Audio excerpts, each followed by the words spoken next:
Assalamualaikum warahmatullahi wabarakatuh. Innal hamdalillah nahmaduhu wa nasta'inuhu wa nastaghfiruh wa na'udzu billahi min shururi anfusina wa min sayyiati a'malina. May yahdihillahu fala mudilla lahu wa may yudlil fala hadiya lahu. Wa asyhadu an la ilaha illallah wahdahu la syarika lahu wa asyhadu anna Muhammadan abduhu wa rasuluhu. فقد قال الله تعالى في القرآن الكريم أعوذ بالله من الشيطان الرجيم بسم الله الرحمن الرحيم يا أيها الناس اتقوا ربكم الذي خلقكم من نفس واحدة وخلق منها زوجها وبث منهما رجالا كثيرا ونساء واتقوا الله الذي تساءلون به والأرحام إن الله كان عليكم رقيبا يا أيها الذين آمنوا اتقوا الله وقولوا قولا سديدا يصلح لكم أعمالكم ويغفر لكم ذنوبكم ومن يطع الله ورسوله فقد فاز فوزا عظيما يا أيها الذين آمنوا اتقوا الله حق تقاته ولا تموتن إلا وأنتم مسلمون صدق الله العظيم.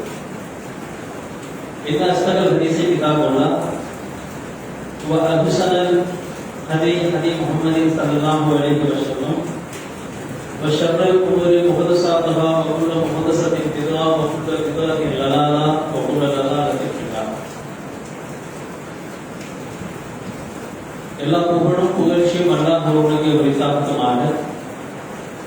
அந்த ஊரிரையின் சாந்தியும் சமாதானமும் நம் உயிரினும் மேலாக மதிக்கக்கூடிய எம்பெருமானார் நபிகள் நாயகம் ஸல்லல்லாஹு அலைஹி வஸல்லம் அவர்கள்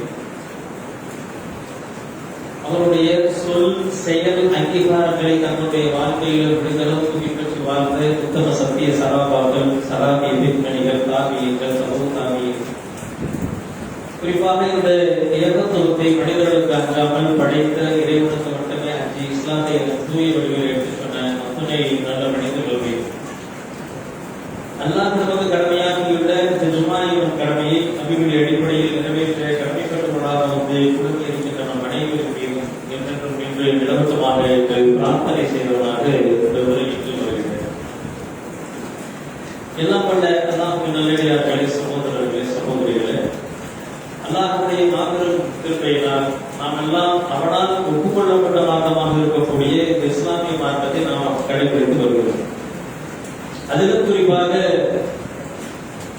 இறைவனுக்கு மிகவும் விருப்பமாக இருக்கக்கூடிய இந்த ஏகத்துவ கொள்கை லா இலாஹா இல்லல்லாஹ் முஹம்மது ரசூலுல்லாஹ் என்ற இந்த திரு கலிமாவுக்கு ஏற்ற அடிப்படையில் நம்முடைய வணக்க வழிபாடுகளையும் நம்முடைய இபாதத்துகளையும் நாம் இந்த தௌஹீதின் அடிப்படையில் நபிவழி அடிப்படையில் நாம் நிறைவேற்ற ஒவ்வொரு இடமும் அதன் அடிப்படையிலேயே செயல்பட்டு வாழ்ந்து மரணிக்க வேண்டும் என்ற அடிப்படையில் நாம் வாழ்ந்து வருகிறோம்.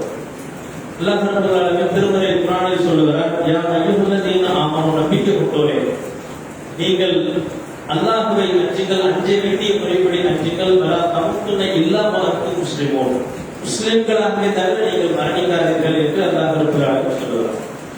அந்த அடிப்படையில் நம்முடைய இறுதி காலம் ஈமானுடைய அந்த விஷயத்திலேயே நம்முடைய உள்ளங்கள் தடம்பெறலாமல் இந்த மார்க்கத்திலேயே கிடைபெற்று நம்முடைய மரணம் வர வேண்டும் என்று நம்முடைய ஒவ்வொருடைய உள்ளத்திலும் அந்த ஆசை இருக்கிறது. நபிகள் நாயகம் ஸல்லல்லாஹு அலைஹி வஸல்லம் அவங்க சொல்றாங்க, ஒரு அழகான ஒரு துஆயா, கல்விகள் குழு சத்தின் கல்வி அலா தீபி, உள்ளங்களை புரட்டக்கூடியவனே, எனது உள்ளத்தில் உனது மார்க்கம், எனது உள்ளத்தில் உனது மார்க்கத்திலேயே நிறைவேற செய்யாயா. நம்முடைய உள்ளத்தை இந்த மார்க்கத்திலேயே நிறைவேற செய்யணும். மேலதிகமாக அல்லாஹ்வுடைய தூதர் சொல்றாங்க, அல்லாஹ்வை குறித்து நல்லெண்ணம் கொண்டிருக்கும் நிலையில் அல்லாமல் நீங்கள் மரணிக்க வேண்டாம் அப்படிங்கிறாங்க. நம்முடைய மரணம் சம்பவிக்கும் பொழுது நாம் நம்மை படைத்த இறைவன் குறித்து நல்லெண்ணம் நமக்கு இருக்கணும். அந்த நல்லெண்ணம் நமக்கு இருக்கணும். நம்முடைய மரணம் இஸ்லாத்தின் அடிப்படையில் இருக்க வேண்டும் என்று சொன்னால், நம்முடைய இறுதி காலம் இனிமையானதாக அமைய வேண்டும் என்று சொன்னால், நாம் இந்த ஏகத்துவத்திலேயே கிடைத்திருக்கிறோம். அந்த ஏகத்துவ என்பதற்கு நமக்கு ஏராளமான முன்னுதாரணங்களை அல்லாஹ் ரப்பல் ஆலமீன் திருமறை குர்ஆனில் காட்டுகிறார். அதிலும் குறிப்பாக அகிலத்தின் தூதர் நபிகள் நாயகம் ஸல்லல்லாஹு அலைஹி வஸல்லம் அவர்களுக்கு அல்லாஹ் ரப்பல் ஆலமீன் இப்ராஹிம் மார்க்கத்தை நீங்க பின்பற்றுங்க அப்படிங்கிறார். இப்ராஹிம் அலைஹிஸ்ஸலாமுடைய மார்க்கத்தை பற்றி அல்லாஹ் சொல்லி காட்டும் பொழுது திருமறை குர்ஆன்ல அழகிய மார்க்கம் அப்படிங்கிறான், அறிவுபூர்வமான மார்க்கம் அப்படிங்கிறான். மேலதிகமாக இந்த மார்க்கத்தை புறக்கணிப்பவர்களை அறிவியலர்கள் என்று சொல்கிறார். இப்ராஹிம் அலைஹிஸ்ஸலாம் அவருடைய இந்த மார்க்கம் என்று அல்லாஹ் ரப்பல் ஆலமீன் திருமறை குர்ஆனில் பெயர் சூட்டுகிறார். இந்த மார்க்கம் அல்லாஹ்தான், அல்லாஹ் தீனுல் ஹாலிஸ், இந்த மார்க்கம் அல்லாஹ்வுக்குரியது அப்படிங்கிறார். இருந்தாலும் படைத்தவனே சொல்லுகிறார் இது இப்ராஹிமுடைய மார்க்கம். அப்ப இந்த மார்க்கத்தை பொறுத்த வரைக்கும் மூட பழக்க வழக்கங்களுக்கு இடமில்லை. அதுபோல இந்த மார்க்கத்தில் எந்த விதமான மூட நம்பிக்கையும் பிறருக்கு அநீதி செய்யக்கூடிய வகையில் இந்த மார்க்கம் இருக்காது. இந்த மார்க்கத்தை பொறுத்த வரைக்கும் உங்களுக்கும் நலன், உங்களை சார்ந்தோருக்கும் நலன் என்று அல்லாஹ் ரப்பல் ஆலமீன் சொல்கிறார். இதே நேரத்தில் வரும் பொழுது அல்லாஹ்வுடைய தூதரிடத்தில் ஒரு சஹாபி கேட்கிறார், மார்க்கம் கேட்கிற மார்க்கம்னா என்ன அப்படின்னு கேட்கும் பொழுது அல்லாஹ்வுடைய தூதர் சொல்றாங்க, அதீனு நஷீஹா, மார்க்கம் என்பதே பிறர் நலம் நாடுவதுதான் அப்படிங்கிறாங்க.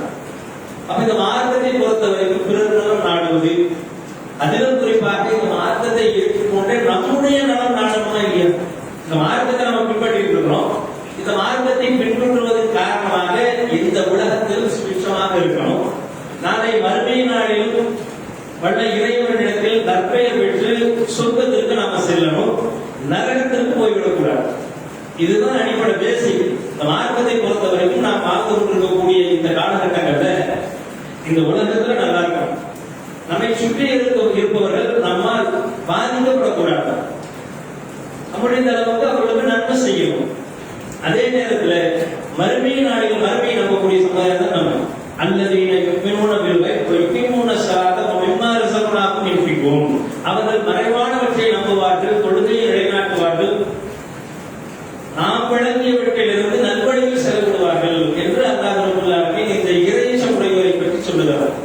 அந்த மறுமையை நம்பக்கூடிய நாம மறுமை நாளில் அல்லாஹ் ரப்பல் ஆலமீன் வைத்திருக்கக்கூடிய சூனத்தை நாம் அடையணும். அதுதான் ஆரம்பத்துல அல்லாஹ்வுடைய தூதர் சொன்ன மாதிரி அதீனு நஷீஹா அந்த சில மார்க்கம் என்பதை பிறர் நலம் நாடுவதுதான். பிறர் நலம் நாடுவது என்பதாக ஒரு புறம் இருந்தாலும் இந்த மார்க்கத்தை ஏற்றுவதற்கு நலம்தான், இம்மையிலும் சரி மறுமையிலும் சரி நம்பிக்கை கொண்டு நல்லறம் செய்யணும். அதுதான் இந்த மார்க்கத்தினுடைய பேசிக். அந்த நம்பிக்கை கொண்டு நல்லறம் செய்யும் பொழுது நாம யாரை பின்பற்றணும்? ரசூலுல்லாஹை பின்பற்றணும். அல்லாஹ்வுடைய அல்லாஹ் ரப்பல் ஆலமீன் தான் சொல்றாங்க, லக்கத் கான லக்கும் ஃபீ ரசூலில்லாஹி உஸ்வத்துன் ஹஸனா, இந்த தூதரிடத்துல அழகிய முன்மாதிரி இருக்கிறது அப்படிங்கிறார். அதே நேரத்துல மேலதிகமாக முஹம்மது நபி ஸல்லல்லாஹு அலைஹி வஸல்லம் அவர்களுக்குமே அல்லாஹ் ரப்பல் ஆலமீன் சொல்லித் தரக்கூடிய விஷயம் என்ன அப்படின்னா, இப்ராஹிம் அலைஹிஸ்ஸலாம் அவர்களை பின்பற்றுங்க. அதனாலதான் அல்லாஹ்வுடைய தூதருமே என்ன சொல்றாங்க அப்படின்னு சொன்னா, இப்ராஹிம் அலைஹிஸ்ஸலாம் அவர்களுக்கு அல்லாஹ் எப்படி அருள் புரிந்தானோ, எப்படி பாக்கியம் அளித்தானோ, அவருடைய குடும்பத்திற்கு எவ்வாறு அருள் புரிந்தானோ, அவருடைய குடும்பத்திற்கு எவ்வாறு பாக்கியம் அளித்தானோ, அதுபோல எனக்கும் நீங்கள் கேளுங்கள், என்னுடைய குடும்பத்துக்கும் கேளுங்க அப்படிங்கிறாங்க. சொன்னதன் அடிப்படையில தான் ஒரு முஸ்லிம் ஒவ்வொரு தொழுகையிலும் அத்தஹியாத்தில் அல்லாஹ்வுடைய தூதருக்காக துஆ செய்கிறோம். அந்த துஆவில் இடம்பெறக்கூடிய வாசகம் என்ன? அல்லாஹும்ம ஸல்லி அலா முஹம்மதின் கமா ஸல்லைத அலா இப்ராஹீம வ அலா ஆலி இப்ராஹீம இன்னக ஹமீதும் மஜீத். இன்னக ஹமீதும் மஜீத். எப்படி இப்ராஹிம் அலைஹிஸ்ஸலாம் அவர்களுக்கு நீ அருள் புரிந்தாயோ, பாக்கியம் அளித்தாயோ, அவருடைய குடும்பத்துக்கு அருள் புரிந்தாயோ, அவருடைய குடும்பத்துக்கு பாக்கியம் அளித்தாயோ, அதுபோல எங்கள் நபி நாயகம் ஸல்லல்லாஹு அலைஹி வஸல்லம் அவர்களுக்கும் அவருடைய குடும்பத்திற்கும் பாக்கியம் அளி, அருள் புரி என்று இறைவனிடம் நம்ம கேட்கிறோம். இப்படி கேட்கக்கூடிய அந்த இப்ராஹிம் அலைஹிஸ்ஸலாம் என்ன செஞ்சாங்க? அவரை பற்றி திருமறை குர்ஆனில் அல்லாஹ் ரப்பல் ஆலமீன் சொல்லும் பொழுது அவர் ஒரு சமுதாயமாக வாழ்ந்தார் அப்படிங்கிறார். ஒரு சமுதாயமாக வாழ்ந்தார் அப்படின்னா ஒரு சமுதாயத்துக்கு இருக்க வேண்டிய அறிவும் ஆற்றலும் துணிச்சலும் வீரமும் விவேகமும் நிறைந்திருந்து ஒரு சமூகம் செய்யக்கூடிய ஒரு காரியத்தை ஒரு தனி மனிதர் இப்ராஹிம் என்பவர், இப்ராஹிம் அலைஹிஸ்ஸலாம் என்பவர் அந்த சமூகத்தில் சாதித்து காட்டினார். ஒரு புரட்சியை ஏற்படுத்தினாங்க. ஒரு ரெவல்யூஷன், புரட்சியாளராக ஒரு மனித சமூகத்தில் நரபலி ஏற்படுத்தி கொண்டிருக்கக்கூடிய ஒரு சமூகத்தில் அந்த நரபலிகளிலிருந்தெல்லாம் மக்களை தகர்ந்திருக்க சொன்னார்கள். புதிய பாதையை வகுத்து காட்டினாங்க. பல்வேறு படைபலங்களை வழங்கிக் கொண்டிருக்கக்கூடிய சமுதாயத்தில் அவருடைய கூற்றுப்படியே பயணித்து, அந்த கூற்றின்படியே பயணித்து அவர்களை அது வழிதவறிய ஒரு கொள்கை என்று சொல்லி, இவையெல்லாம் படைத்த இறைவன் தான் நம்முடைய ரப்பு, அவன் தான் அல்லாஹ், அவனையே நான் வணங்குகிறேன், நீங்களும் அவனையே வணங்குங்கள் என்று அவர்களுடைய பாதையை மாற்றினாங்க. பாதையை மாற்றி தூய் இஸ்லாத்தின் பக்கம் அந்த மக்களை வென்றெடுத்தாங்க. அதுபோல ஒரு சமுதாயத்தில் ஒரு பிரச்சனை ஏற்படும் பொழுது அந்த பிரச்சனையை சரி செய்வதற்காக ஒரு சமுதாய பிரமுகர்கள் களம் காண்பது போல ஒரு தனி ஒருவராக அவர் களம் காண்டார். அதனாலதான் அல்லாஹ் ரப்பல் ஆலமீன் சொல்றார், அவர் ஒரு சமுதாயமாக இருந்தார் அப்படின்னா. அதுபோல இப்ராஹிம் அலைஹிஸ்ஸலாத்தை பற்றி ஷலாஹத்தை சொல்லும் பொழுது எல்லா சோதனைகளிலும் அவர் இறைவனுக்கு கட்டுப்பட்டு அதில் ஒரு முழுமையான வெற்றியை பெற்றார் அப்படிங்கிறார். சோதனையின் பொழுது அவர் கட்டுப்பட்டு அதில் சாதாரண வெற்றி அல்ல, ஒரு முழுமையான ஒரு வெற்றியை பெற்றார் என்று அல்லாஹ் ரப்பல் ஆலமீன் சொல்லுகிறார். கட்டுப்பட்டார், அதுதான் விஷயம். முதல்ல இப்ராஹிம் அலைஹிஸ்ஸலாத்தை அல்லாஹ் சொல்லும் பொழுது அவர் என்னுடைய கட்டளையில் கட்டுப்பட்டார், கீழ்ப்படிந்தார். தான் தவறு செய்யும் பொழுது அந்த தவறை உணர்ந்து உடனே அதிலிருந்து விலகிக் கொண்டார் என்றும் சொல்லுகிறார். தன்னுடைய மகனை அறுத்து பலியிடும்படி கனவின் மூலமாக சொல்லியும் அதற்கு செய்ய துணிந்தார். துணிந்ததை அல்லாஹ் ரப்பல் ஆலமீன் மெச்சி அதை ஏற்றுக்கொண்டு, உன்னுடைய மகனை நீங்க அறுக்காதீங்க, அதற்கு பகரமாக ஒரு பழிப்பிராணியை கொடுத்து இதை அறுக்க சொல்றாங்க. கனவை மெய்ப்படுத்தி விட்டீர் அப்படிங்கிறான். அப்ப இது மாதிரி இப்ராஹிம் அலைஹிஸ்ஸலாத்தை பொறுத்த வரைக்கும் இறைவனுக்கு முழுமையாக கட்டுப்பட்டார். முழுமையாக கட்டுப்பட்டு அதில் முழுமையாக வெற்றி அடைந்தார் என்று அல்லாஹ் ரப்பல் ஆலமீன் சொல்லுகிறார். இப்ராஹிம் அலைஹிஸ்ஸலாம் அவர்களை பற்றி சொல்லும் பொழுது நாம் சமூகத்தில் மிகப்பெரிய ஒரு செய்தி என்ன அப்படின்னு சொன்னா, இப்ராஹிம் அலைஹிஸ்ஸலாம் காபாவை கட்டினாங்க. உண்மைதான், அவர்தான் முதலில் கட்டினாங்க. ஆதம் அலைஹிஸ்ஸலாத்துக்கு பிறகு இப்ராஹிம் அலைஹிஸ்ஸலாம் அதை கட்டினாங்க, புனர் நிர்மாணம் செய்தாங்க. அதுபோல இஸ்மாயில் அலைஹிஸ்ஸலாம் அவர் தன்னுடைய மகனையே அறுக்க துணிந்தார்.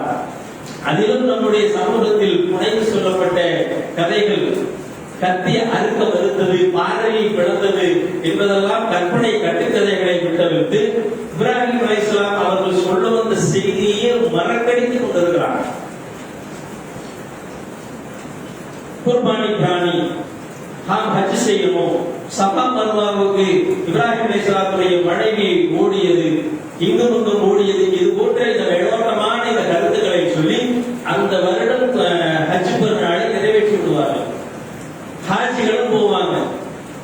அரஃபா தினத்துல நோன்பு நோற்பது, அதுபோல ஏராளமான ஹஜ்ஜுடைய கிரியைகளை மேற்கொண்டு திரும்ப வரும் பொழுது இங்கு உள்ள சொந்த பந்தங்களுக்கு, உறவினர்களுக்கு ஜம்சம் தண்ணியை உணவு கொடுக்கிறது, பேருக்க பாலங்களை வாங்குவது, முசல்லாக்களை கொடுப்பது, இது மாதிரியான இந்த செய்திகளை எல்லாம் செய்துவிட்டு நாம் இந்த ஹஜ்ஜுடைய கடமையை நிறைவேற்றி விட்டோம்.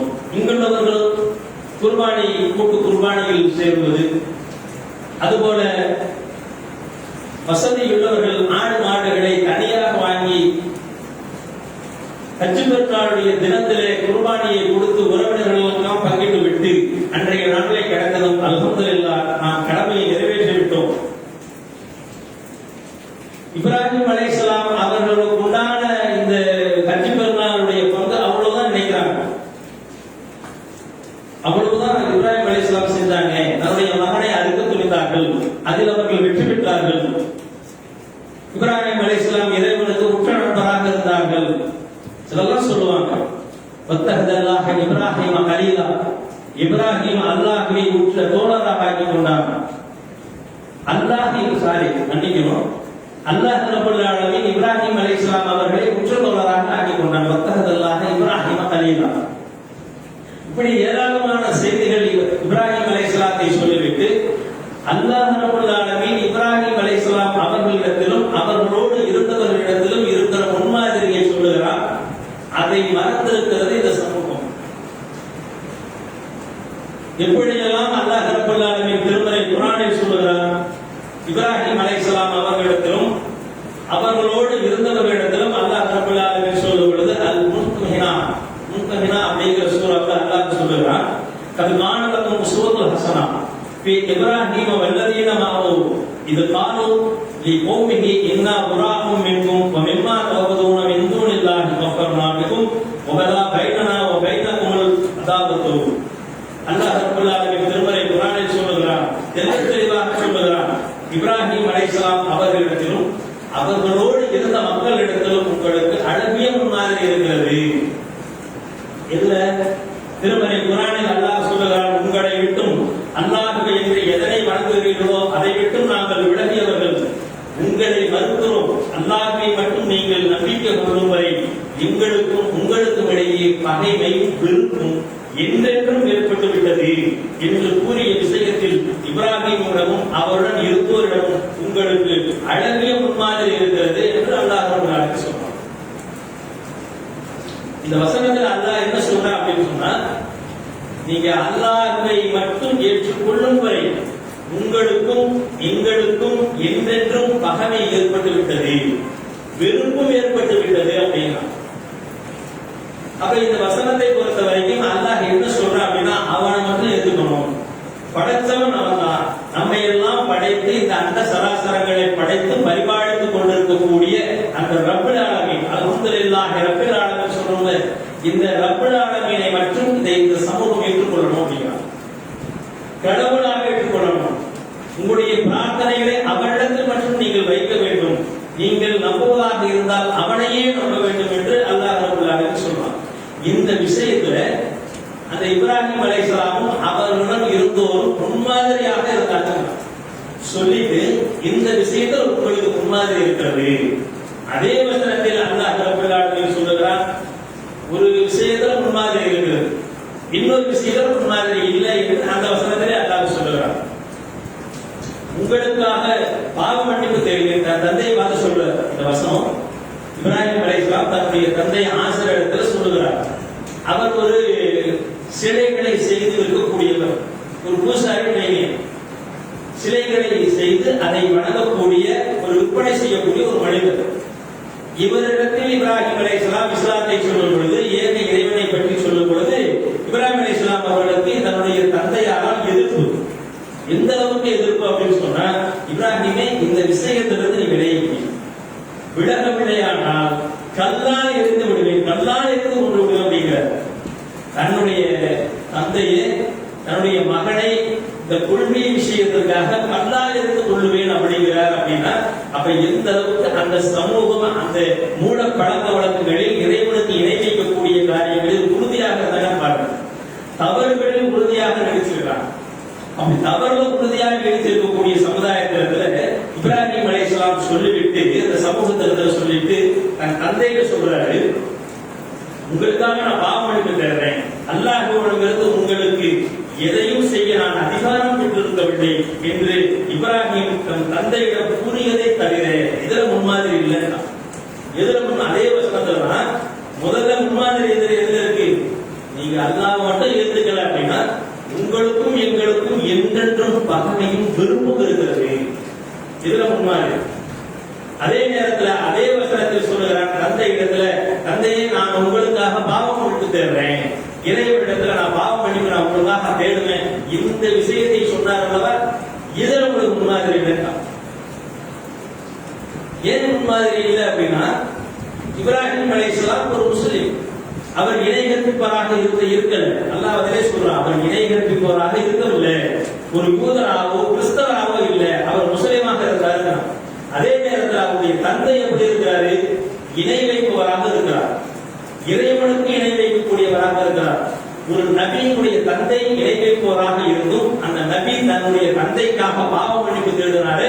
இதுல உங்களுக்கு முன்மாதிரி இல்லை அப்படின்னா இந்த வசனத்தை மேலதிகமாக நாம விளக்கிக் கொள்வதற்காக மற்றொரு சந்தர்ப்பத்தில் அல்லாஹ் ரப்பல் ஆலமீன் சொல்லுகிறார், அத்தௌபாவுல சொல்ற 114வது வசனத்துல, இப்ராஹிம் தம் தந்தைக்காக பாவ மன்னிப்பு தேடியது தம் தந்தைக்கு அவர் அளித்த வாக்குறுதியின் காரணமாகவே. அவர் அல்லாஹ்வின் எதிரி என்பது அவருக்கு தெரிந்த பின் அதிலிருந்து விலகிக் கொண்டார். இப்ராஹிம் பணிவுள்ளவர், சகிப்புத்தன்மை உள்ளவர். அழகா விளங்கின அல்லாஹ். முதல்ல உங்களுக்கு முன்மாதிரி இருக்குன்றான். எதுல? கொள்கை அவன் ஏத்துக்கல அப்படின்னு சொன்னா அவன் என்றென்று நமக்கு எதிரி தான், பகைமை தான். அது என்றென்றும் இருக்கிறது. உங்களை நாங்கள் மறுக்கிறோம் அப்படிங்கிறாங்க. உங்களை நாங்கள் மறுக்கிறோம். இந்த கொள்கையை, புனித தூய இஸ்லாத்தை நீங்கள் ஏற்கும் வரை படைத்தவன் உங்களுக்கு அல்லாஹ்வாக இருக்க, அவனை விட்டுவிட்டு மற்றவர்களை நீங்கள் வழிபடுவதற்காகவும், நீங்கள் மக்களிடத்திலே போய் உங்களுடைய தேவைகளை கையேந்தி இறைவன் போல் நீங்கள் கேட்பதிலிருந்து நீங்கள் விலகிக் கொள்ளல அப்படின்னா என்றென்றும் பகமை இருக்கிறது. அதே நேரத்தில் வெறுப்பும் இருக்குங்கிறான். வெறுப்பு அப்படின்னு சொல்றாங்க.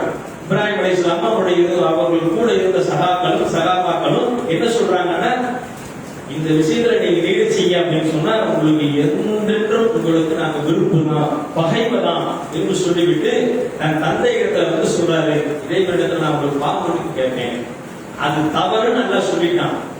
ஏன் அவர் அதை விளையிட்டாருங்கிறதுக்கு அத்தபோவல சொல்றான். தன் தந்தை இடத்துல அவர் ஒரு வாக்குறுதி கொடுத்தாரு.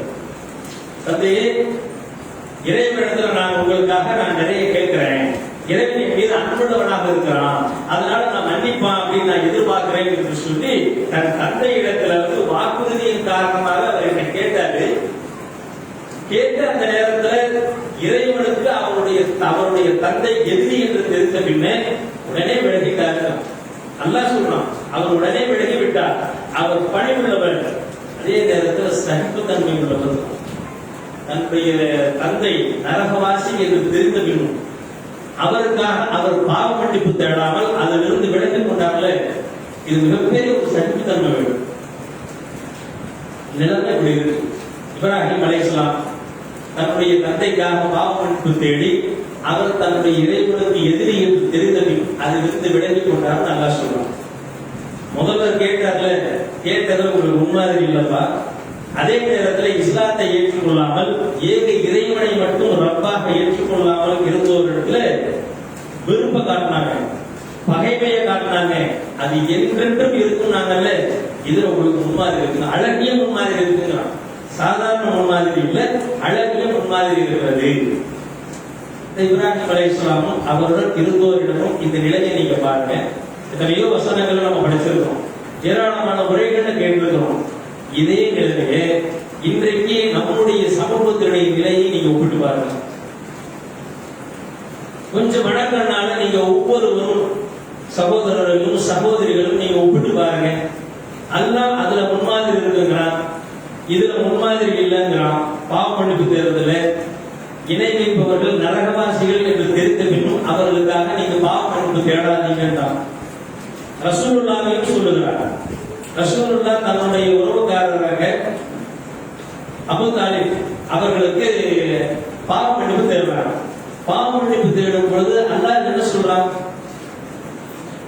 மகான நபி என்று வரக்கூடிய அந்த வசனத்தில் அல்லாஹ் என்ன சொல்லுகிறான்? இணை வைப்பவர்கள் நரகவாசிகள் என்று தெரிந்த பின்னும் அவர்களுக்காக பாவ மன்னிப்பு தேடுவது நம்பிக்கை கொண்ட ஆணுக்கோ இந்த நபிக்கோ தகாது அப்படின்னா, நம்பிக்கை கொண்ட மக்களுக்கும் இந்த நபிக்கும் தகாத செயல்.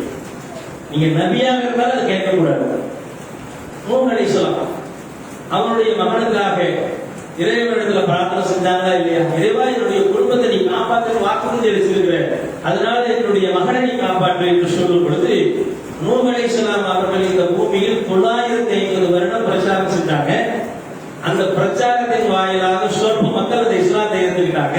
இஸ்லாத்தை ஏற்றுக்கொள்ளாத மக்களிடத்தில் தன்னுடைய மகனும் இருக்கிறான். ஆனால் உன்னுடைய குடும்பத்தை நான் காப்பாற்றின அல்லாஹ் வாக்குறுதி அளிச்சிருக்கிறான். அதை நினைவூட்டி சொன்னவுடன் அல்லாஹ் சொன்ன மறுமொழி என்ன? நூஹே, உமக்கு அறிவில்லாத விஷயத்தில் தலையிடாதீங்க. தன்னுடைய நபியை பார்த்து சொல்லுகிறார், உமக்கு அறிவுக்கு எட்டாத இந்த செய்தி இருந்து இங்க விளங்கிங்க, அதுல நீங்க தலையிடாதீங்க. உன்னுடைய மகனாக இருந்தாலும் அவன் என்னை ஏற்றுக்கொள்ளவில்லை என்றால் உன்னுடைய மகன் எப்படி ஆவான்? உன்னுடைய குடும்பத்தை சார்ந்தவன் எப்படி அவன் ஆவான்? உடனே அவரும் விளக்கிக் கொண்டார். அப்ப நபிமார்களுக்கும் இந்த இதே நிலைதான். ஆனால் இந்த நிலையெல்லாம் நம்முடைய இந்த சமகாலத்தில் வாழ்ந்து கொண்டிருக்கக்கூடிய மக்கள் எல்லையில் இருக்கிறார்கள். இறைவனுக்கு பகிரங்கமாக இணை வைக்கிறார்கள் என்று தெரிந்த பின்னும் அவர்களுக்காக பாவ மன்னிப்பு தேடிக்கிறார்கள். அவர்களுக்காக பாவ மன்னிப்பு தேடிக் கொண்டிருக்கிறார்கள். இதே இந்த வசனத்துல முதல்ல அந்த சம்பவம் என்ன? பகைமையும் வெறுப்பும் இருக்குன்னா ஒருத்தருக்கு சண்டையை போட்டு அவங்க கழுத்தை நெரிக்கிறது அல்ல. அந்த கொள்கையை நம்ம ஏற்றுக்கொள்ளக்கூடாது. அந்த கொள்கை விஷயத்துல உறுதியாக இருக்கணும். நம்மை எங்கே அந்த தவறுக்கு நம்ம எடுத்து விடுவார்களோ என்ற ஒரு நிலை வரும் பொழுது அவருடைய கடுமையான போக்கு நம்ம மேற்கொள்ளணும். ஆனா இன்னைக்கு நடப்பது என்ன? சமரசம். உன் கொள்கை உனக்கு என் கொள்கை இல்லை. இந்த கொள்கையை சொல்வதில் நம்முடைய முஸ்லிம் சமூகம் எந்த அளவுக்கு தயக்க காட்டுது அப்படின்னு சொன்னா, ஒரு விதமான காரியம், ஒரு சிறுகான காரியம் நடக்கும் பொழுதெல்லாம் அவங்க என்னத்தை தான் நல்லா பார்க்கலாம். போய் கலந்துட்டு வந்துடுறாங்கல்ல, நம்ம பார்க்கிறோமா இல்லையா? அவங்க என்னத்துக்கு அல்லா என்னத்துக்கு கூடி தருவான். அதே நேரத்தில் அல்லாஹ் சொல்லுகிறானே, அல்லாஹ்வுடைய வசனங்கள் கேலி செய்யப்பட்டு மறுக்கப்படுகிற சபைகளில் அவர்கள் வேறு பேச்சில் ஈடுபடும் வரை அவருடன் நீங்கள் அமராதீர்கள். அப்படி அமர்ந்திருக்கும் நீங்களும் அவர்களை போன்றவர்களை என்று அல்லாஹ் தெளிவாக சொல்லுகிறார். இந்த வசனங்களை எல்லாம் புறத்தள்ளி விட்டு உறவு பேணலாம். நம்மையும் மதிச்சு தூக்குறாங்க. நபிகளுக்கு மாற்றமான நிகழ்வுகள் நடக்கும் பொழுது அது போய் சங்கமமாக்கி விடுகிறார்கள். நம்ம சமூகம் இவருக்கு நம்ம சத்தியத்தை சொல்ல முடியும். இப்ராஹிம் அலைஹிஸ்ஸலாம் எங்களுக்கு முன்மாதிரி எப்படி நம்ம சொல்ல முடியும்? எப்படி அல்லாஹ் நம்முடைய கோரிக்கைகளை ஏற்றுக்கொள்வான்? நம்முடைய துஆக்கள் பிரார்த்தனைகள் எப்படி இறைவனிடத்தில் அங்கீகரிக்கப்படும்? அவன் சொல்றதை நம்ம கேட்கல, அவனுடைய தூதரிடத்தில் இருந்து அழகிய முன்மாதிரி நம்ம பெற்றுக்கொள்ளல. நேர்மாறாக இணை வைப்பவர் இணை வைத்த நிலையிலேயே மரணிக்கிறார். தெளிவா நமக்கு தெரியுது. உள்ளத்துல நம்ம போய் பிளந்து பார்க்க தேவையில்லை.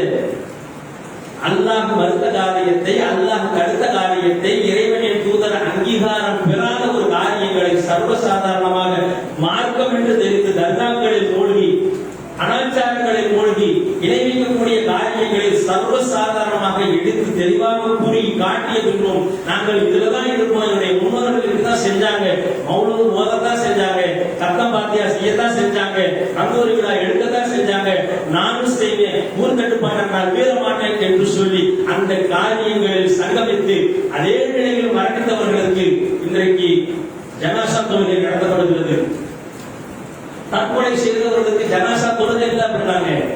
ஆனால் இன்றைக்கு தற்கொலை செய்தவர்களுக்கு ஜனாசா தொழுகை நடத்தப்படுகிறது. ஜனாசா தொழுகை என்பது என்ன? பாவ மன்னிப்பு. இறைவா இவருடைய பாவங்களை ஆழக்கட்டியாலும் படிக்கட்டியாலும் கழுவி விடுவதை போல இவருடைய பாவங்களை கழுவிவிடு, இவருடைய சிரமங்களை போக்கு, இங்கிருந்த துணையை விட சிறந்த துணையை கொடு என்பது கேட்பதுதானே அந்த ஜனாசா தொழுகையுடைய சாராம்சம். அதில் இருக்கக்கூடிய துஆக்கு அர்த்தம் தானே. ஒரு இணைவிப்பவருக்கு பெயர் முஸ்லிமாக இருக்கிறது, ஆனால் காரியங்கள் செயல்கள் அல்லாஹ்வுக்கு விருப்பமானதாக இருக்கிறதா?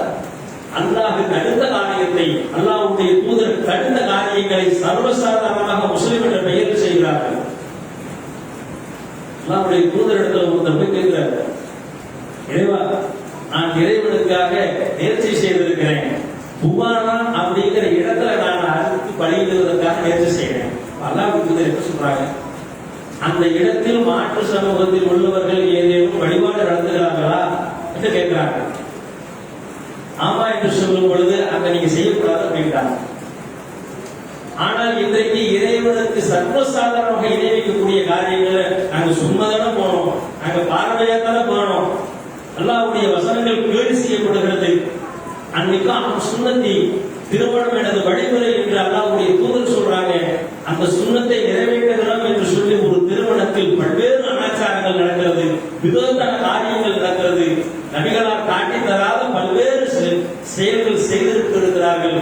ஆனாலும் அங்கு போய் உறவை பேணுகிறோம் என்ற ஒரு விஷயத்தில் அந்த தவறான காரியம், திருமணங்கிறது சரிதான், அது சுன்னத்து தான், அதை எப்படி நடைமுறைப்படுத்தணும்னு ஒரு அஜெண்டா ரசூல் வச்சிருக்காங்கல்ல, ஒரு வழிமுறை இருக்குல்ல. அப்ப அந்த வழிமுறையை பேணக்கூடிய ஒரு நிகழ்வு தான் நம்ம கலந்து கொள்ளணும். மேலதிகமாக சொல்லுகிறார்கள், திருமணத்தை குறித்து சொல்லுகிறார்கள், குறைந்த செலவில் நடத்தப்படக்கூடிய திருமணம் தான் இறைவனிடத்தில் அதிக பரக்கத்தை பெற்று தரக்கூடிய இருக்கிறார். இந்த நபிமொழிக்கு நேர் மாற்றமாக இருக்கிறது. வாழை மரங்கள் கட்டப்படுகிறது. ஏன் வாழை மரம் கட்டுறாங்க? சும்மா காசு எப்படி வாழையடி வாழையாக அது தலை தோக்குமோ அதுபோல இதை கட்டுனா இவருடைய குடும்பமும் வாழையடி வாழையா தலை தோக்கும் மூட நம்பிக்கை. இங்கிருந்து ஆரம்பிக்குது, பங்கக்கால் ஊன்றிலிருந்து ஆரம்பிக்குது. நவதானியங்களை போட்டு அந்த பங்கக்காலம் ஊடுவாங்க, அதுக்கு அச்சரத்தை போய் பாத்தியம் ஓதிட்டு வர்றாரு. தவறு என்று சொல்லக்கூடியவர் அந்த தவறில் ஐக்கியமாகிறார். அதிலிருந்து தொடங்கி அந்த திருமணத்தில் எல்லா நிகழ்வுகளும் இறைத்துவதற்கு மாற்றமாக நடக்கிறது. அதுல உறவு பேணுகிறோம் என்ற ஒற்றை சொல்லுக்காக இந்த தவறில் நீடிக்கிறார்கள். இறைவனை ஏற்றுக்கொண்டால், இறைவனை மட்டும் ஏற்றுக்கொண்டால், இறைவனுடைய தூதரை மட்டும் பின்பற்றுவதாக இருந்தால் இந்த விதத்தான காரியங்கள் இந்த சமூகம் விளக்கும். அவங்க ஏற்றுக்கொள்ளாதனால இதெல்லாம் செய்யறாங்க. அதனாலதான் இப்ராஹிம் அலைஹிஸ்ஸலாமும் அவர்களுக்கு உடன் இருந்தவரும் என்ன சொல்றாங்க அப்படின்னா, நீங்கள் இறைவனை மட்டும் ஏற்றுக்கொள்ளும் வரை உங்களுக்கும் எங்களுக்கும் பகைமை என்றென்றும் ஏற்பட்டு விட்டது. இதில் அப்படியே நேர்மாற இந்த சமூகத்துக்கு இன்னைக்கு இருக்கு. அதே நேரத்தில் அவர் அதிலிருந்து விலகிட்டாரு. தந்தைக்காக பாவ மன்னிப்பு தேடியதிலிருந்து அவர் விலகிட்டாரு. அவர் இணை வைப்பதற்கு தெரிந்த பின்னும் அவர் விலகிவிட்டார். இப்ராஹிம் பணிவுள்ளவர், அவர் சகிப்புத்தன்மை மிக்கவர் அப்படிங்கிறார். இன்றைக்கு நம் சமூகத்தில் எந்த ஒரு சகிப்புத்தன்மை இருக்கா? ரசூலுல்லாஹ்வுடைய தாய் தகப்பனே என்ன சொல்றாங்க, அவர்களும் நரகத்தில் இருக்கிறாங்க என்று அல்லாஹ்வுடைய தூதர் சொல்றாங்க. ஒரு பெண்மணி கேட்கிறாங்க, என்னுடைய தாய் எங்க இருக்கிறாங்க? நரகத்தில். கூப்பிட்டு என்னுடைய தாய் அங்கதான் இருக்கிறாங்க என்று அவர்களிடத்தில் ஆறுதல் சொல்லி அனுப்புறாங்க. அப்படின்னா இப்ராஹிம் அலைஹிஸ்ஸலாம் ஏகத்துவத்தின் தந்தை, நூஹ் அலைஹிஸ்ஸலாம் 950 வருடம் பிரச்சாரம் செய்யறாங்க. லூத் அலைஹிஸ்ஸலாமுடைய மனைவி தவறான ஒரு செயலை போயிட்டு நரகத்திற்கு முன்மாதிரியாக போயிட்டாங்க. இது மாதிரி இந்த ஏகத்துவத்தை சொன்னவருடைய உறவுக்காரர்களுக்கு நரகம் என்று சொல்லி அவர்கள் அதில் கட்டுப்பட்டார்கள், சகிச்சுட்டாங்க. அவ்வளவுதான். சகிப்புத்தன்மை பெற்றவர்கள் அல்ல. இன்றைக்கு நம் சமூகத்துல சகிப்புத்தன்மை இல்லையே. என்னுடைய தாய், என்னுடைய தந்தை ஏகத்துவத்தில் இருந்தா பிரச்சனை இல்லை, இவ்வளவோ சொல்றோம், ஏற்றுக்கொள்ளல. நம்முடைய உறவுக்காரர்கள், நம் தெருவுக்காரர்கள், நம்முடைய சொந்த பந்தங்கள் அத்தனை பேர்களுக்கும் உயிரோடு இருக்கும் பொழுது ஏகத்துவத்தை சொல்றோம். இந்த கொள்கையை ஏற்றுக்கொள்ளாமையே மறந்து போகிறார்கள். அவர்களுக்காக பாவம் தேடலாமா? ரசூல்லா தேடுனாங்க. ரசூல்லாவை அல்லாஹ் கண்டிச்சானா இல்லையா? இஸ்லாத்துக்கு பக்கபலமாக இருந்தார்கள். அபூஜஹல் கிட்ட ரசூல்லா கிட்ட சொல்றாங்க, அவனும் சொல்றான், ரசூல்லாவும் சொல்றாங்க, இவனும் சொல்லுகிறான், அபூஜஹலும் சொல்லுகிறான். இறுதியில் அவருடைய வம்சாவளியில் இருக்கக்கூடிய அந்த கொள்கையிலேயே இருந்து மரணிக்கிறார். அப்பொழுது அல்லாஹ்விடத்தில் கையெழுந்துறாங்க. அல்லாஹ் வசனத்தை இறக்கிறான், இந்த நபிக்கு இது தகாத செயல்கிறான். நபிக்கு மக்களுக்கும் சேர்த்து சொல்லுகிறான். இதுல முன்மாதிரி இருக்கா இல்லையா? ஆனால் இன்றைக்கு நம் சமூகம் எப்படி இருக்கிறது? எப்படி செஞ்சா அல்லாஹ்வுக்கு நினைச்சா என்ன, ரசூலுல்லாஹ்வுக்கு மாற்றமா நடந்தா என்ன? நாம அஜரத்தை கூட்டு பாத்தியா போகிறோம். மன்னிக்கிறது மன்னிக்காத அல்லாஹ்வுடைய விஷயம். அல்லாஹ் தான் முன்னாடி சொல்லிட்டாங்க. அல்லாஹ் தான் முன்கூட்டியே சொல்லிவிட்டான். நூஹ் அலைஹிஸ்ஸலாத்தை சொல்லும் பொழுது, நூஹ் உமக்கு அறிவில்லாத விஷயத்தை தலையிடாது இருக்கிறான். 950 வருஷம் வாழ்ந்த ஒரு நபி எத்தனை மக்களுடைய பிரச்சாரங்கள் பண்ணியிருப்பார், எத்தனை வசனங்களை தன்னுடைய காதுகளில் கேட்டிருப்பார், எத்தனை மக்களை சென்றதிருப்பார். இரவிலும் பகலிலும் சொல்றேன் அப்படிங்கிறாங்க. அப்படி இருந்த அந்த நபியை அல்லாஹ் ரப்பல் ஆலமீன் சொல்லுகிறான், என்னுடைய விஷயத்துல அவன் ஏற்றுக்கொள்ளல அப்படின்னா அதுக்கு உனக்கு மகனாமா, இந்த விஷயத்துல உங்களுக்கு அறிவில்லை அப்படின்னா. திருமறை குர்ஆன் வசனம். நம்ம போற போக்குல சொல்லல, நபியே உங்களுக்கு அறிவில்லாத விஷயத்தில் நீங்க தலையிடாதீங்க. என்னை நான் ஏற்றுக்கொள்ளவில்லை என்று சொன்னால் உமக்கு பிறந்தவனாக இருந்தாலும் அதனுடைய குடும்பத்தில் ஆமானார். இன்று அல்லாஹ் இந்த நபிமார்களுடைய பட்டியல்களை எல்லாம் சொல்லிவிட்டு இந்த விஷயத்துல நீங்க தவிர்த்து கொண்டு செல்கிறான். ஆனால் இன்றைக்கு குர்பானியை செய்திருக்க சமூகம் துல்ஹஜ்ஜுடைய மாதத்தில் ஹஜ்ஜுடைய கிரியை செய்து கொண்டிருக்கக்கூடிய சமூகம், செல்லும் போதும் பிதுஅத்து, அங்கு போய் செய்யறதும் பிதுஅத்து, இங்கு வந்து வணக்க வழிபாடுகள் செய்யறாங்களே தொழுகை என்று நீங்க ஆரம்பிங்க. ரசூலுல்லாஹ் சொல்றாங்க, என்னை எவ்வாறு தொழக்கண்டீரோ அவ்வாறு தொழுகிறாங்க. நபிகள் நாயகம் ஸல்லல்லாஹு அலைஹி வஸல்லம் அவர்கள் ஒரே ஒரு முறையில தொழுது காட்டியிருக்காங்க. நெஞ்சின் மீது கை வைத்து தொழுதிருக்கிறாங்க. அத்தகையாத்தில் விரலை செய்திருக்கிறார்கள். இன்றைக்கு முஸ்லிம் சமூகம் அப்படி இந்த தொழுகையை நிறைவேற்றுகிறதா? ரமலானுடைய மாதத்தில் தொழுகை எப்படி நிறைவேற்றுகிறார்கள்? அன்னை ஆயிஷா ரலியல்லாஹு அன்ஹா அவர்கள் கேட்கும் பொழுது அல்லாஹ்வின் தூதருடைய இந்த ரமலானுடைய இரவு தொழுகை எப்படி இருந்துச்சு, இரவில் எப்படி தொழுவாங்க கேட்கும் பொழுது, ரமலானிலும் ரமலான் அல்லாத காலங்களிலும் அவர்கள் 8 ரக்காத்துக்கு மேல தொழுதல அப்படிங்கிறாங்க. 8 + 3 11 ரக்காத்துக்கு மேல தொழுதல ஆயிஷா ரலியல்லாஹு அன்ஹா. தொழுதா என்ன ஒரு சமூகம், இது எப்படி சுன்னத்தை அல்லாஹ்வுடைய தூதர் நமக்கு காட்டியிருக்கணும். நபிலான வணக்கங்கள் நீங்க ஏற்றுக்கொள்ளுங்க, எது கூட வேணாலும் நீங்க செய்து கொள்ளுங்கள். பரல சுன்னத்தை அல்லாஹ்வும் அல்லாஹ்வுடைய தூதர் நமக்கு காட்டி தரணும். இதில் இந்த சமூகம் முன்மாதிரி எடுத்திருக்கிறதா? அப்ப எல்லா காலங்களிலும் இந்த முன்மாதிரியை பின்பற்றாத ஒரு சமூகம் நாளை மறுமை நாளில் எப்படி சுன்னத்தை அடைய முடியும்? அதற்காக தான் இந்த உரை நிகழ்த்தப்படுகிறது. நாம் வாழும் காலங்களிலேயே நம்முடைய வணக்க வழிபாடுகள் இறைவனுக்கும் இறை தூதருக்கும் கட்டுப்பட்டு இருக்கிறதா? அழகிய முன்மாதிரியை நாம் எடுத்துக்கொண்டு அதன்படியில் நடந்திருக்கிறோமா? பிறருக்காக செய்யக்கூடிய பிரார்த்தனைகள் எந்த வகையில் அமைகிறது? ஒருவருக்காக நாம் பிரார்த்தனை செய்தால் அந்த பிரார்த்தனைக்கு அவர் அங்கீகாரம் உள்ளவரா? அதற்கு அவர் தகுதியானவரா? நம்ம பார்க்கணுமா இல்லையா? நாம ஒரு பெட்டிஷனை போடுறோம், அந்த பெட்டிஷன் நாம் ஏற்றுக்கொள்ளப்படுவதற்கு இந்த நபர் தகுதியானதாக இருக்கணும்ல. அல்லாஹ் சொல்லிட்டான், இப்படிப்பட்ட ஆளுங்கெல்லாம் நீ வந்துடாதான். ஆனாலும் இன்றைக்கு சமூகம் எப்படி நேர்மாற்றமாக செய்து கொண்டிருக்கிறார்கள். செய்துவிட்டு எப்படி பிரார்த்தனை அங்கீகரிக்கல? அல்லாஹ்வுக்கு கண்ணு இருக்கா? அல்லாஹ்வுக்கு காது இருக்கா? என் குடும்பத்திற்கு கஷ்டத்தை ஏற்படுத்துறானே என்பதெல்லாம் இன்றைக்கு அங்கலாக்கி கொண்டிருக்கூடிய சமூகமாக இருக்கிறது. அல்லாஹ்வை குறித்து நல்லெண்ணம் இல்லாமல் இன்றைக்கு பல முஸ்லிம்கள் வந்தார்கள். என்னத்தை தொழுதேன், தஹஜ்ஜுத் தொழுதேன், நிறைய பேருக்கு நன்மை செஞ்சேன், எனக்கு அல்லாஹ் ஒரு மோட்சத்தை தரலையே. ரசூலுல்லாஹ் தான் சொல்றாங்க, உங்களில் எவரும் அல்லாஹ் குறித்து நல்லெண்ணம் கொண்டிருக்கும் நிலையில் இல்லாமல் மரணிக்காதீங்க. நல்ல நிலையில நீங்க இறைவனை சந்திங்க அப்படிங்கிறாங்க. நல்ல நிலையில் நாம் இறைவனை சந்திக்க வேண்டும் என்று சொன்னால் இந்த உலகத்தில் நல்ல கொள்கையை நாம் பின்பற்றணும். அந்த நல்ல கொள்கையை பின்பற்றுவதற்கு முன்மாதிரியாக இப்ராஹிம் அலைஹிஸ்ஸலாம் அவர்கள் நமக்கு அழகிய முன்மாதிரியாக இருக்கிறார்கள்.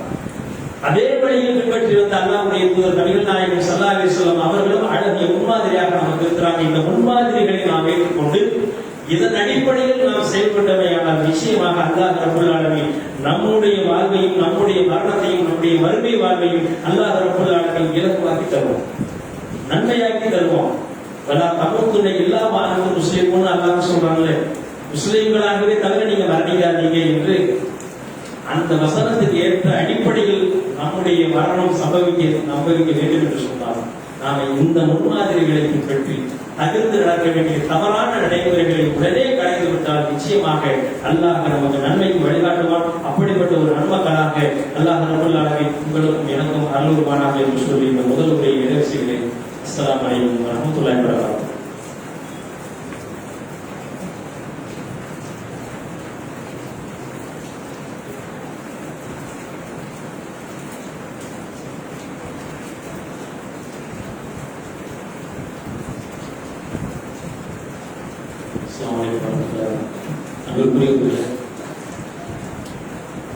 முதல் முறையில் அழகிய முன்மாதிரி இப்ராஹிம் அலைஹிஸ்ஸலாம் என்ற தலைமையில் சில செய்திகள் நம்ம பார்த்துள்ளோம்.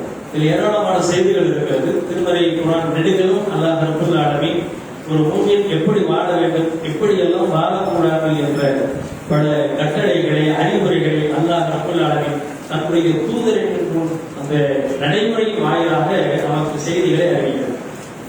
அதன் அடிப்படையில் நாம் மேலதிகமாக இந்த திருமறை குர்ஆனை படித்து நபிமொழிகளையும் நாம் படித்தோமேயானால் நிச்சயமாக அல்லாஹ் நம்முடைய அறிவை விசாலமாக்குவோம். அந்த அடிப்படையில் நாம துல்கத்துடைய மாதத்தில் நம்ம பயணிச்சுட்டு இருக்கோம். துல்கத்துடைய மாதத்தை பொறுத்தவரைக்கும் இதற்கு தனி சிறப்புகள் இருக்கிறது.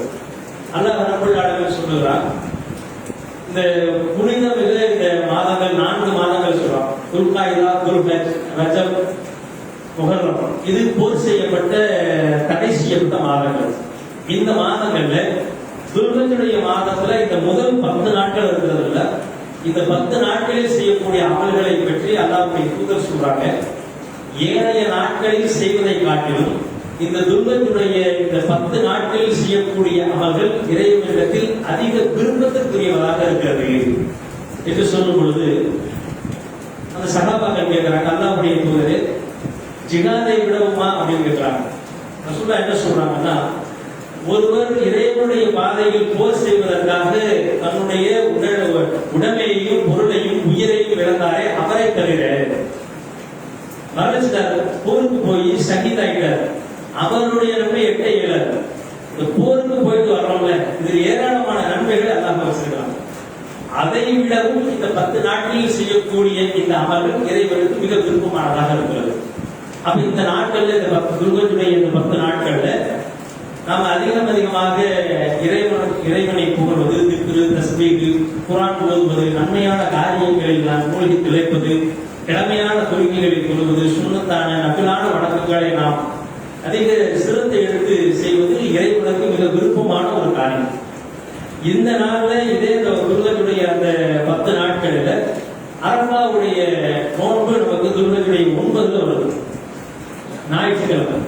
இந்த நோன்பை பொறுத்த வரைக்கும் அல்லாஹ்வுடைய தூதர் சொல்றாங்க, கடந்த ஒரு ஆண்டும் பிந்தி வரக்கூடிய இந்த ஒரு ஆண்டும் செய்யக்கூடிய இந்த பாவங்களுக்கு பரிகாரமாக அமையும் அப்படிங்கிறாங்க. மனிதன் தவறு செய்யக்கூடிய பகலிலும் இரவிலும் ஆதாமுடைய மகன் தவறு செய்யக்கூடியவனாக இருக்கலாம். அவர்களுக்கு அப்பாற்பட்டு யாரும் இருக்க இயலாது. தவறு பெரும் காரியங்கள் செய்யக்கூடாது, அல்லாஹ் தடுத்துட்டான். சின்ன பொய் பேசுறது, புறம் பேசுறது, இதுவும் மார்க்கத்துல தவறுதான். அறியாமல் செய்யக்கூடிய இந்த பாவங்களுக்கு இந்த 2 வருடங்கள், முந்தைய வருடம் பிந்தைய வருடம், இந்த 2 வருடங்களுக்குண்டான பாவங்களுக்கு பரிகாரமாக அமையும் என்று அல்லாஹ் சொல்றாங்க.